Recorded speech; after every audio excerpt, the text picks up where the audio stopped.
Welcome to another episode of The Takeaway. On this episode, we're going to be talking about the viral video, you've probably seen it, of the Australian woman who was arrested for organizing a protest in Australia. It's pretty, I guess you could say, disturbing footage, but we're going to go through that, kind of what the law was that she got arrested for, and for breaking, I guess, and what this overall means from our perspective. We're also going to be talking about the whole idea that technology is becoming a necessity in life in our current society, we'll say. Now, obviously, that's a deeper discussion, but specifically with the idea of Wi-Fi and how it relates to, school children today and the need for them to have access to it in order to partake in education. And yet there's a massive digital divide amongst people. Now, this is a deeper conversation, has many layers to it, and we're going to get into that as we discuss it. So let's start off with the Australian woman, the pregnant woman who was arrested. Why don't we start by playing the clip and then we'll discuss from there. Doing this. Yeah, you can show me your search warrant before you go through my house. You're the occupier or the Yeah, I own this house. Yeah, it is. There's a search warrant. Search warrant for what? Now, what I will explain to you is if you want to listen, you got your phone going. Yeah, I do, yeah. Right. Now, you're under arrest in relation to incitement. Incitement? Yeah. What's that? Now, you're not obliged to say or do anything, but anything you say or do may be given evidence. Excuse me, incitement for what? What on earth? Yeah. Excuse me, what on earth? So just put your phone down. Can you, record to... this? I'm in my pyjamas. What's this? I had an ultrasound in an hour because Yeah, she's pregnant, so... Well, take it easy. What's this about? But I have an ultrasound just let me finish. in an hour. Let me finish and I'll explain. It's in relation to a Facebook post, in relation to a lockdown protest you put on for Sept. Yeah, and I wasn't breaking any laws by doing You that. are actually. You are breaking the law. That's why I'm arresting you in relation to In incitement. front How of can my you arrest children, her? In That's- front of my two children. Can't you just say to her, take the post down? Like, come I'm on. happy to Not obliged. delete the post. This Should- is ridiculous. That's right. Yeah. But I have to give you these caution and rights. You understand? Yeah, that's You're fine. not- I'm not happy to obliged delete say the do post. This is anything. ridiculous. Anything This you is say in front of do me. That's may be fine. giving evidence. You understand that? Yeah, that's fine. But my two kids are here. I have an ultrasound in an hour. I'm happy to Let me delete finish. the post. You also have the right to communicate with or to communicate with a legal practitioner. You understand those rights? Yeah, this is ridiculous. Yeah, this is a bit unfair. Come on, mate. No, What about she just doesn't do the event? Like, it's not like she's done it. Well, She you've made a already post. committed the offence. So I'm not going to So that's an offence. Now, a search warrant, it titles us and we're required to seize any computers, any mobile devices you have. Earth? Yeah, can I just get your this badge there, crap? mate? It's all there. Okay? You understand? No, I don't really understand what I've done wrong. I really don't understand what I've done. This is ridiculous. I've got This is a lot of stress on her too. She's pregnant, like, come on. I'll just relax. I'm relaxed. This is just very unfair. Just have a search. What we're going to do, I'll find out what we're going to do. We seize any computers and or That's fine, tablets. can I Just just let me finish. Let me finish. Any mobile telephone you've got, okay? So what we want, any mobile telephone you've got, You're going to need that. No, that's actually my sister's phone. It's not Yeah, my it's her name. sister. So. doesn't matter. Any device in this house, we're taking. This is Well, ridiculous. you're not taking my phone. Well, I'm taking any device, mate. any That's device. my phone. It's nothing to do So with pretty interesting stuff. She's, basically being arrested for making a Facebook post about what she called the Freedom Day, which is like a protest that she was organizing, which she calls a peaceful protest in the post. But what do you guys think of that video? Well, I think it's pretty crazy that, governments can basically make a law and then enforce it, and then no matter what the people think or no matter how many people are against it, it doesn't matter. They can, whatever the law is, they have the power to enforce it. Well, I think even more so beyond that is like having a law but not knowing how far it goes. Like you can just put up a post and not know that it's illegal, because I know she said in the video a few times, like, this is ridiculous, I didn't break any laws. And then he says, you are breaking the law. That's what the cop said. He's like, that's why I'm arresting you, right? And so in my head, I'm like, he could just barge in the house with a search warrant, arrest a pregnant woman or pregnant mother of two, and just, she had no idea that this was illegal. And Yeah. I think that's what's crazy, because a lot of people, I guess the laws are being made, but people don't know what exactly those laws mean. And that's Right. what she kept saying. Even in one of the articles, I'm going to quickly say, is like, she says now, even now that she's posted bail, she's like, I've been charged with incitement, and she's literally, a quote says, like, I don't even know what that means yet. Like, Yeah. So it's crazy. Well, so there is a law, and we can kind of quickly get into that because I know a lot of people are a little bit confused as to like what exactly happened here, why she was arrested. It is technically a legal arrest. That doesn't mean you agree with it. Doesn't mean it was the right thing to do. It doesn't mean that's the world you want to live in. But we'll start with like her Facebook post. You can see it here. I mean, she is organizing basically a peaceful protest in Australia. And you can see here, she's saying, all social distancing measures are to be followed so that we don't get arrested. Wear a mask unless you have a medical reason not to. So she's kind of like saying, hey guys, let's follow all the COVID measures. But the law that she's breaking is that in the current stage of lockdown, so to speak, that Australia is in, it specifically states that there will be no protests allowed. So they've created a law that they're enforcing that says as part of this current pandemic, you cannot go out and protest. Unlike, for example, prior when they were in a different stage and the Black Lives Matter protests were happening and people were protesting, it was legal because the government had said you're allowed to protest during this stage. And if you look at specifically the law, which is 321G of the State's Crimes Act of 1958, it basically states that if a person pursues a course of conduct which will involve the commission of an offense. So what this means in plain terms is for the incitement, right? Because she was trying to get other people to join a protest that broke the law, she was inciting other people to get involved. Yeah. Basically, they don't want people to gather, and they don't want awareness created that lockdown measures are ridiculous, and they want to ridicule it. Meanwhile, you have so many doctors, so many scientists, like thousands around the world, who have been speaking out against lockdown as well and are getting backlash for it. So the idea that people protesting lockdown is ridiculous, like they want it to make them seem, isn't ridiculous at all. In fact, it's the complete opposite of that. So what's going on now, in my opinion, is this is crazy. It's like so I've read a New York Post article about it. One of the politicians in Australia who's against lockdown was comparing it. I know you can't really compare it, but comparing it to Nazi Germany, kind of like it's kind of the same thing. Like it's crazy. I almost don't have words to. I can't believe this happened. Right. Like, I can't believe people can't gather and talk about topics that they clearly are passionate about and clearly are concerned about, and government just shuts down their voice and. Oh my God. 3 other people were arrested, which is crazy because I guess it was other people who were making posts or who were part of this in some way, shape, or form. And to that note, what I think is interesting is probably like my favorite quote when I was reading about this was from the police commissioner, Luke Cornelius.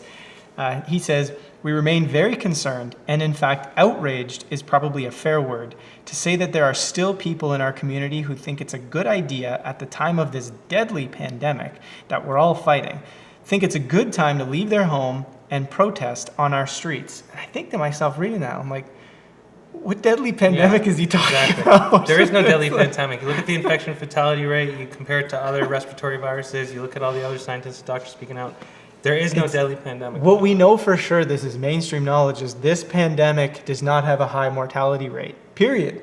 It has, we have a lot of cases that are being reported. Again, obviously, there's probably been millions upon millions more cases than we know about. Just like other respiratory viruses. Exactly, because it goes about, and the fact that nobody's dying in large numbers, and the fact that the CDC continues to drop their numbers like slowly but surely. This is specific to the United States, right?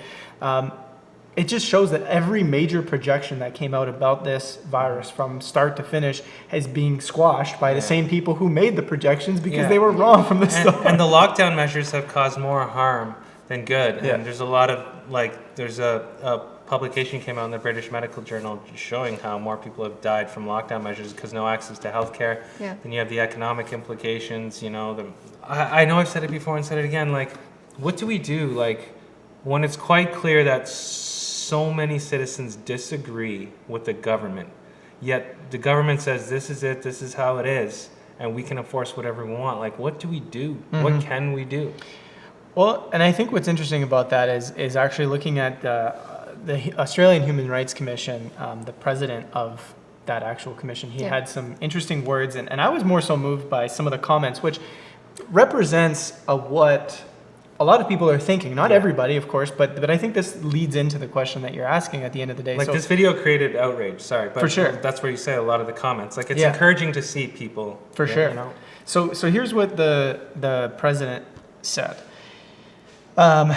As president of the Australian Human Rights Commission, I am dismayed at the handling of the arrest of a woman in Ballarat who was handcuffed by police despite her compliance in front of her family. Human rights are for everyone, everywhere, every day. In times of crisis, such as this pandemic, our rights are as important as ever. While measures to control infection have required temporary limitations of our rights and freedoms, they must always be proportionate to the risk and managed appropriately. Now, one person had said, in response to this, he said, "Really? I thought the officers were incredibly nice, patient, and polite to her. Certainly didn't see any human rights violations." And then someone else said, "Being pregnant is no excuse. Incitement to break the law is an offense anyone should know." And so what I thought was interesting about this is when you look at it, just plain logic. Okay, you have a law, right, which was just kind of thrown in place. Majority of the people, citizens, probably don't know about it, especially if you're not tuning into mainstream media, who, you know, because for many reasons why most people are not really interested in mainstream media anymore. But it's like, if you're not, you may not know every single law that's in place. And not only that, but it's like, you just saw people protesting earlier in the pandemic, and that was totally fine. And now all of a sudden, like, how are you supposed to know, again, if you're not keeping up with every single law, that it's illegal? So when you look at it from a pure logic perspective, you say, hey, there's a law that most people may not know that exists. She broke it, therefore they come and arrest her. But what's odd is the people in general were not connecting with what the situation actually means.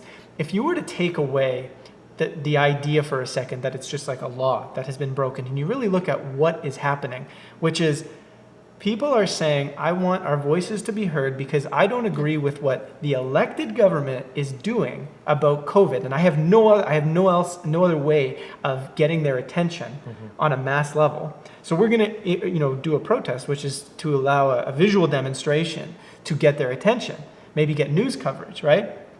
And people are saying, no, you can't do that. And the law is saying, no, you cannot do that. And people are just kind of saying, no, well, it doesn't matter if she's pregnant, she broke the law. It's like, do you not see the bigger picture here? That we're literally being told you cannot have a dissenting opinion about this, which is very, very interesting to me, that there's still a large amount of people that don't see the greater sort of issue with this, which is interesting. It's authoritarianism at its finest under the guise of goodwill. That's all they're doing right now, and it's.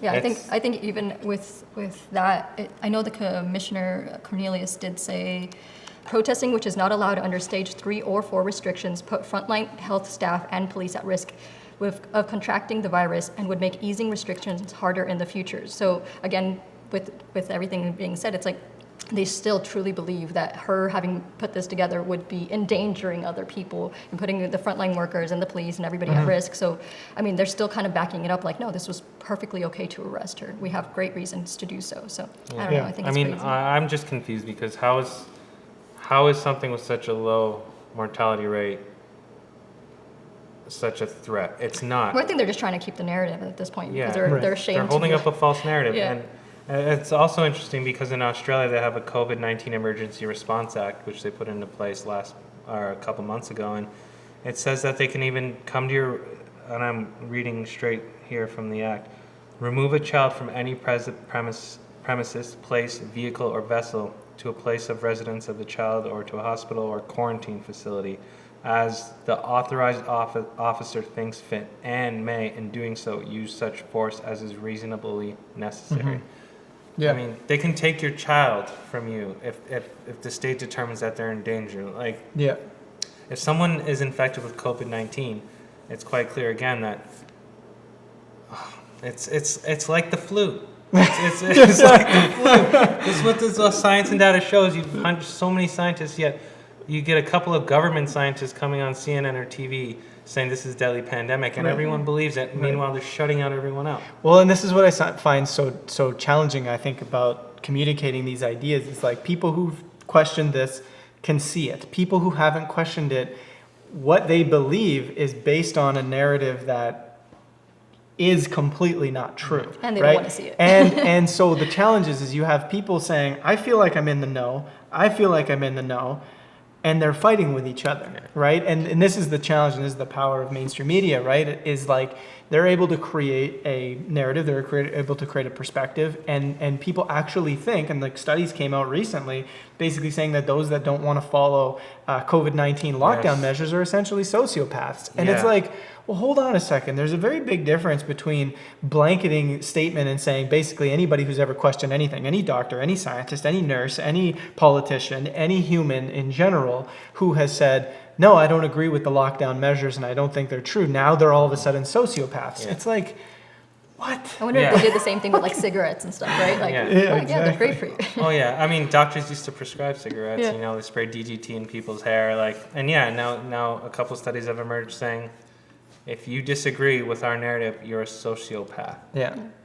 I mean, the upside to this that I keep seeing, and you know, at the end of the day, where our work relates is this idea of like, every time something like this happens and it's so blatant and it's so viral and it gets so big, people go, wait a minute, something's not right here, right? The awakening power of events like this, as much as it is unfortunate she had to go through this experience, that her kids had to see it, that the husband had to see it, you know, it's going to awaken more people to the reality of what's going on. It's a catalyst. You know, yeah, exactly. And you know, we always ask the questions like, what is it going to take? Yeah, I was gonna say, how far what is do it we need going to go? to take Yeah. for people to go, what are we doing? Sometimes I think What's like if the happening? government told like people to go outside and stick their, I think I've said this, stick their butt in the air so they could have a laser pointing in there from a satellite to be like, okay, we got to No do problem, it. no problem. Yeah. Well, it's, Well, I don't know. a friend of mine said he's like you know, he's like, if they told everybody that essentially Yeah. the virus kind of hovers at around 6 feet up in the air, but it you know, below there is no virus. He's like, people would crawl on their hands and knees and they would do it. And he's like, they would just walk around or crawl around on their hands and knees. And it's like, Glove and knee pad sales yeah, would go through the roof glove instead of and knee glove. pad sales, right? And these would be intelligent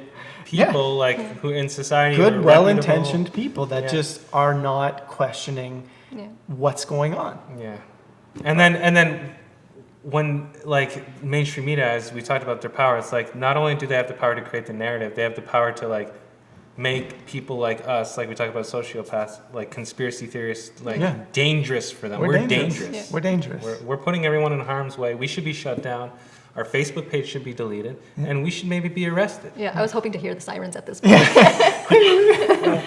Yeah. But no, I mean, I would love to hear your thoughts on this one because it is obviously a big story, story that's been going around and getting a lot of people's attention. Again, people are asking the question, what do we do? What do we do with this going on?